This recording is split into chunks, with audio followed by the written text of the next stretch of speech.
Tyrone Williams eagerly accepted Tony's invitation to write poetry on demand at 4th Street Festival.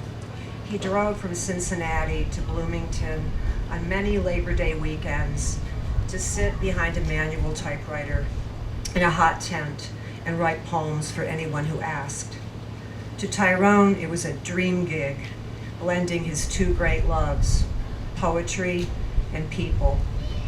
Later, over steaks and cold beer at our house, he would share highlights of his time in the tent, the people, what kind of requests they had, their reactions to the poems he wrote for them. Tyrone and I met in Detroit in 1980 when we were both graduate students at Wayne State University. He was 26 and I was 24. We became close friends and remained so for 44 years. He died on March 11th from brain cancer that was diagnosed a month earlier. My husband and I were in Ireland when I learned of Tyrone's illness on February 24th, his 70th birthday. He had planned to retire in May and looked forward to having unfettered time to write and travel. In one of our last conversations, he said he planned to be in Bloomington this weekend. Tyrone was a devoted professor, prolific poet, and like Tony, a passionate poetry activist. After a 40-year career at Xavier University, he held the David Gray Chair of Poetry and Letters at SUNY Buffalo. He was author of 7 books of poetry and several chapbooks. Tyrone's brilliance and work ethic are only surpassed by his gift for making friends everywhere he went. He loved Bloomington and being part of this event. I'm going to read a few poems of Tyrone's because he never has read his own work on this stage, so I think Tony asked him numerous times. I and he's couldn't like, convince him to. He wanted to. He wanted to be closer on the man. yeah, he wanted to sit in the tent and ply his craft, in real time. A couple of poems I'm going to read are from Stilettos in a Rifle Range, which I think is a killer title, and it was published by Wayne State University Press, our alma mater.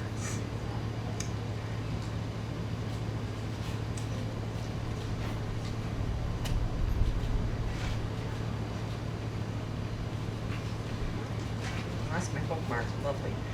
Okay, no, I got it. This one is called Don't Lean on the Horn.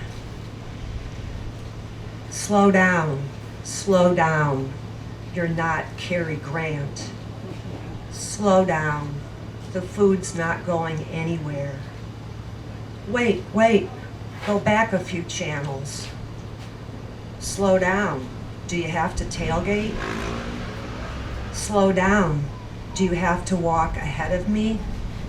Wait, slow down, you just ran over a bunch of roses. What do you mean you already came? Go, hurry up, get the hell out.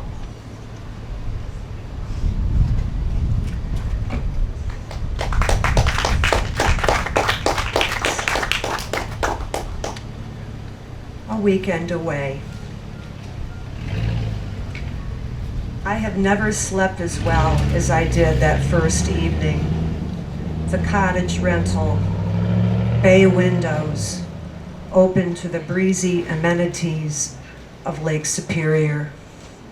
Lazy walks, bicycle rides, and a picnic, peppered with profanities, shouts, the afterglow of rage. An umbrella of smog sheltered the city, swelling on the horizon, a standing army of randomly assorted pawns, queens and kings. We were almost home, and our only hope was that the other would die. Just fucking die.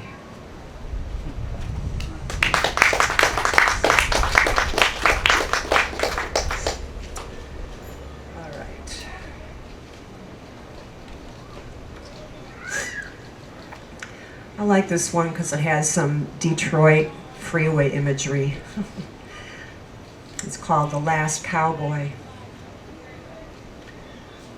When the last import out of town was a speck of shit in his eyes, he felt lonely at last. He took a drag, flicked the ash, and mounted his drugged up stud. He trotted down the boulevard, wishing he wanted the expensive clothes, the elegant furniture, the jewels he swore he would never afford. They were all his now, so what was the point? Spurring the horse into a gallop, he raced for the northbound ramp. Because the wind was in his hair, it didn't matter that his curl was dry.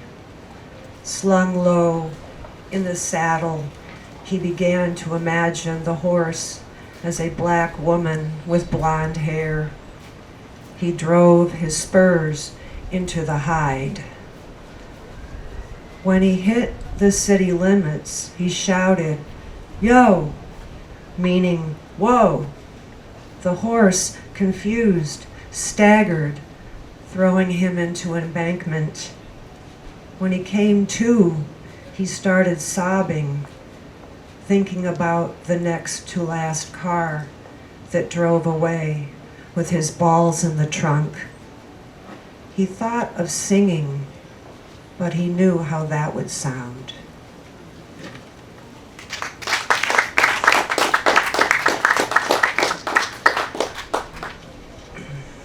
Okay, this one involves a little singing, so just get forewarned. This is a poem I wrote in the days and weeks after Tyrone's death. Last call for Tyrone Williams.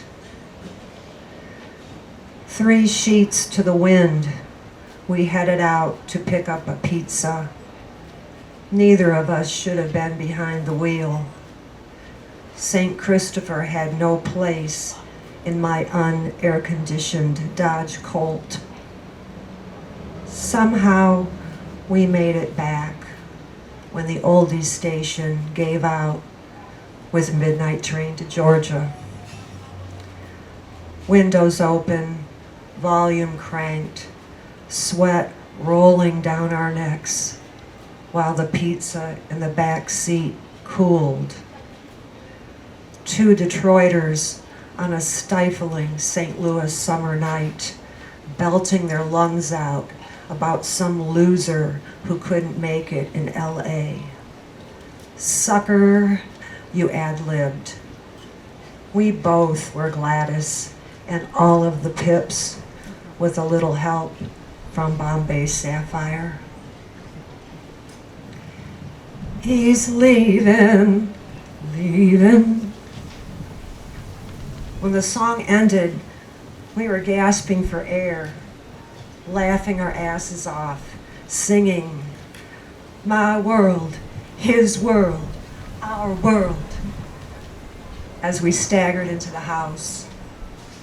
The pizza reheated while we shoved the women George Cukor's 1939 hit into the VHS slot. When the sniping got good, we switched to wine and cast people we knew into roles, drawing on the melodrama of grad school, the hookups, breakups, juicy gossip, rinse and repeat. Said he's going back to find what's left of his world, a world he left behind not so long ago. Fast forward decades, we're all signing up for Medicare. You're retiring from your cush gig in May. Say, brother, do you know the definition of an optimist? Someone who moves to Buffalo in January. Just saying. What are you going to do with all of that free time? But he sure found out the hard way that dreams don't always come true. Oh no, I brought your 70th birthday card to Ireland to mail. On the front, a cartoon of Bigfoot wearing a birthday hat. Inside, the message: hope your birthday is epic. Turned out it was, in the worst possible way. He's leaving. 4 time zones in the Atlantic Ocean between us on February 24th. A message from Pastor Kathy. I read him your card. The angels caring for you tried calling, but missed by minutes. I went to a church around the corner and lit a candle. Back chopping vegetables when my cell phone rang. He's leaving. The angel had us on a video call. You looked peaceful. I was quaking, but determined to keep things light. Hey Ty, remember Midnight Train to Georgia? Oh yeah, a superstar, but he didn't get far. You chuckled. A miraculous gift. Thank you. I babbled, afraid to stop talking, wanting to hang on to you. All aboard? Are you tired, Tyrone? The angel asked. A little. I've got to go, I've got to go, I've got to go. I love you. I love you too. Goodbye. I'd rather live in his world than live without him in mine. Thank you.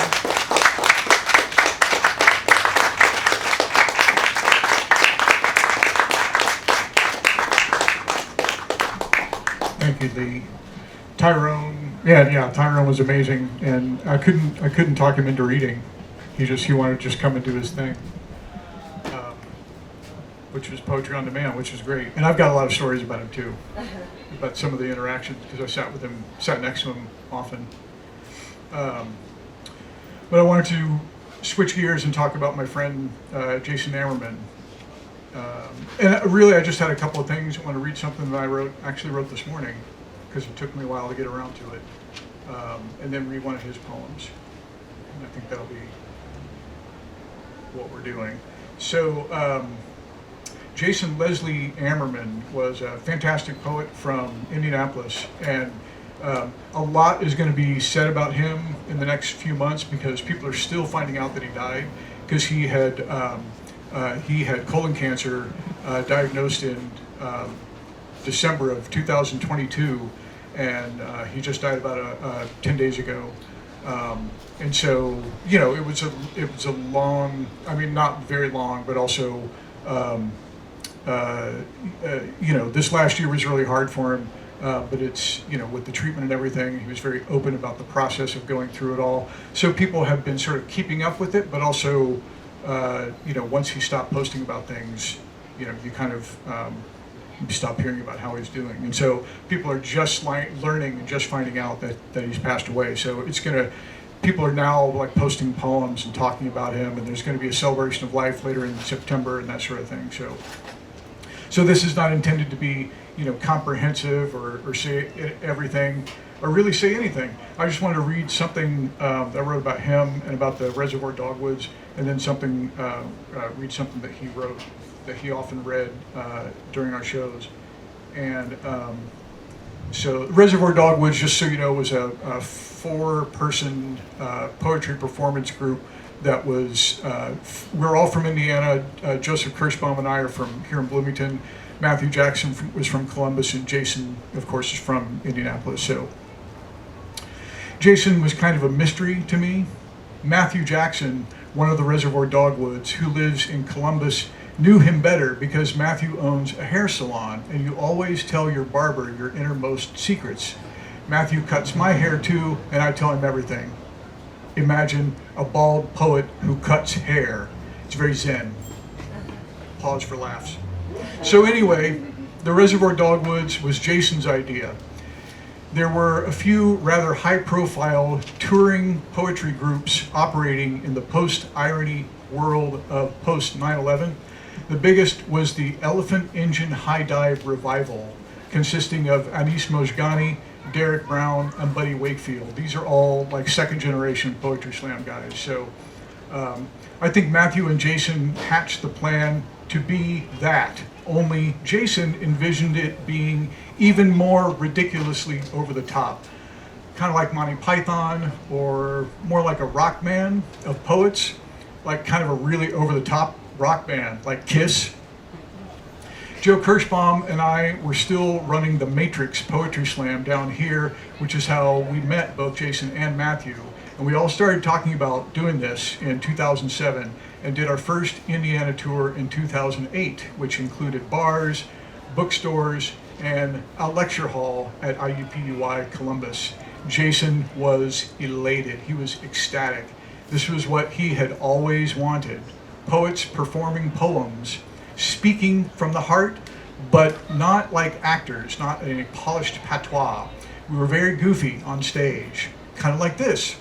It was hard to get us all together to rehearse right before it was all hard to get us to rehearse before a show, and so often there would be so often there we would be doing what we called a fight club rehearsal in the parking lot about 10 minutes before showtime, sorting out who had copies of which poem and whose copies were marked up for whom. So we wrote a few things with 4 voices in mind, but we also took our own poems and parted them out, sometimes over email, over weeks ahead of time, and sometimes we just have a highlighter there in the parking lot calling out lines, and the sun's going down, and yes, I would like another beer actually. 4 years of that is what I consider the heyday of the Reservoir Dogwoods. We were like brothers. We performed here in Bloomington often, right here at the 4th Street Festival, including at the very first spoken word stage in 2011. But as happens as time went on, it got harder and harder to get all 4 of us together, marriages, kids, jobs, all that stuff. But you could still get 2 or 3 of us together, and so you could still call it a Dogwood show. Matthew and Jason and I were still doing 1 or 2 shows together right up to COVID. And I think the last one we did was 21 or 22 at a butcher shop. There's a gourmet butcher shop in Columbus that gave us butcher smocks and everything. It was ridiculous. And we had a stand-up comedian open for us, so it was great. And Matthew and I actually did a Jason Ammerman memorial reading in 2022 because he was scheduled to read here at 4th Street and then canceled at the last minute. And we were really pissed, but that was September of 22. That was about 4 months before he got the diagnosis, and we were kind of red-faced about it afterwards because that's online now forever. Our memorial reading for Jason, where we're making fun of him because he's not there. Jason gave a farewell reading with all 4 Dogwoods in March of this year, and he was really, really weak at the time.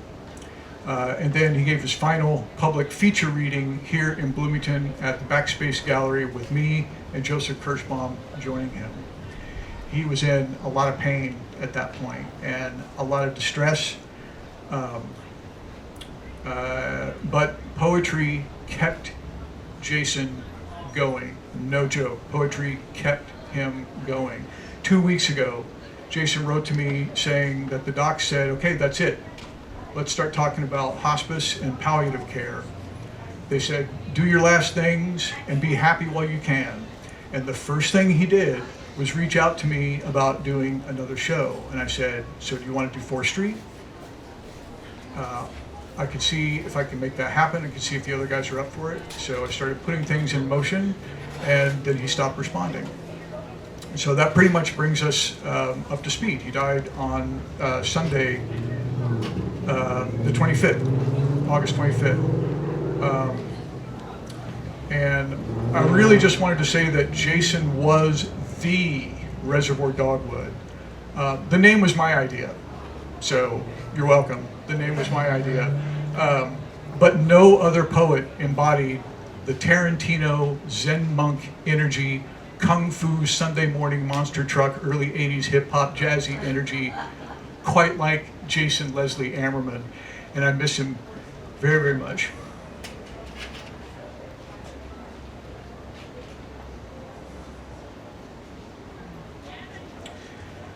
And here's a solo poem he liked to do all the time. It doesn't have anything to do with anything. He just liked it, and I really liked it. And I've been trying to find his poems, and I don't have very many of them that aren't in books. So we're going to have to, I feel like I'm probably going to be coming into possession of some hard drives and a big box of notebooks at some point.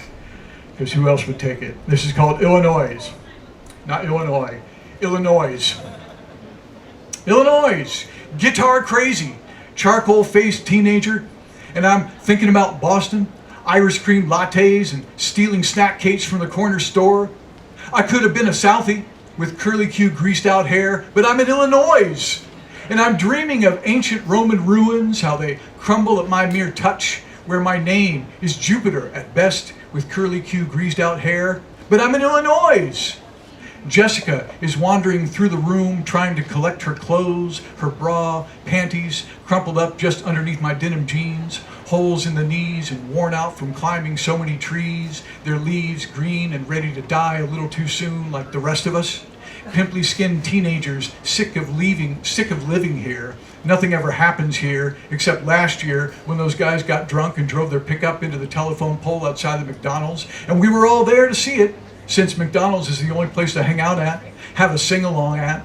I don't care how we got this far. In Illinois!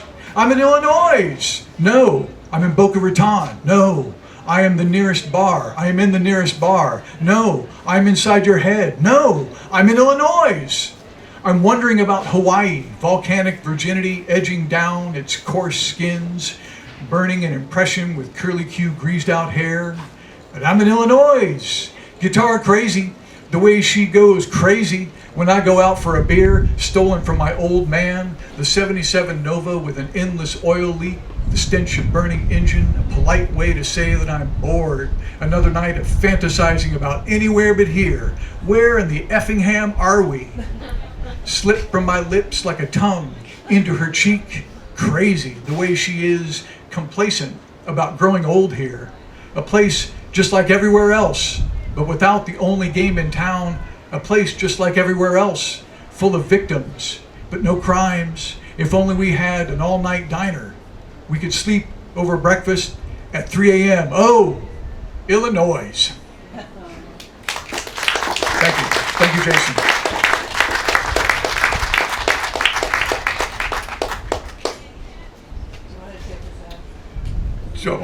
Do I want to say goodnight? Do I want to say goodbye, everybody? Well, that's...